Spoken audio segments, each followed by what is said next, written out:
बिफरको पूजामा चाहिने तितिचा।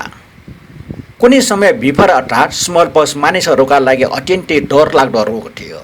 काठमाडौँ उपत्यकामा पनि यस रोगले ठुलै त्रास फैलाएको थियो। नेवार समुदायमा बिफरलाई टकै भनिन्थ्यो।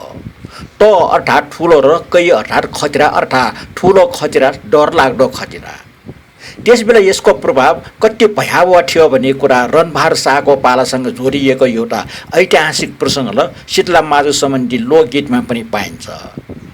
बिफर लागेका मानिसहरूलाई उपत्यका बाहिर पठाएको र त्यस क्रममा बालबालिकाले दुःख पाएको कथा यस गीतसँग जोडिएको छ।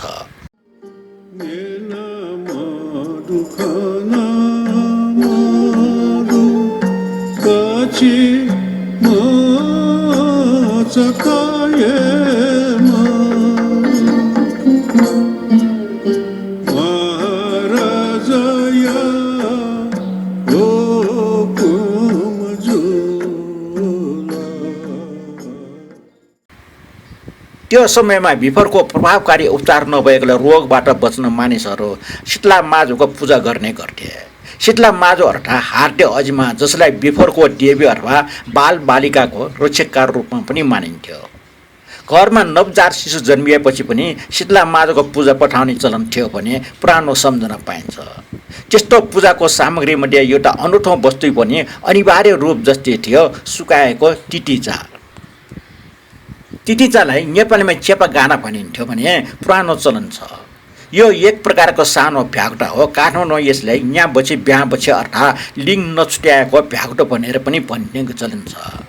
भ्यागुटो पानीमा बस्ने भएकोले चिसो र शीतल हुन्छ भन्ने मान्यताका आधारमा बिफरले शरीर पोल्ने, गर्मी गराउने भएकोले रोगीलाई शीतल होस् भन्ने कामनाले पूजामा तितिचा राखिन्थ्यो भन्ने भनाइ छ। यसको एउटा दृश्य अझै मेरो सम्झनामा छ।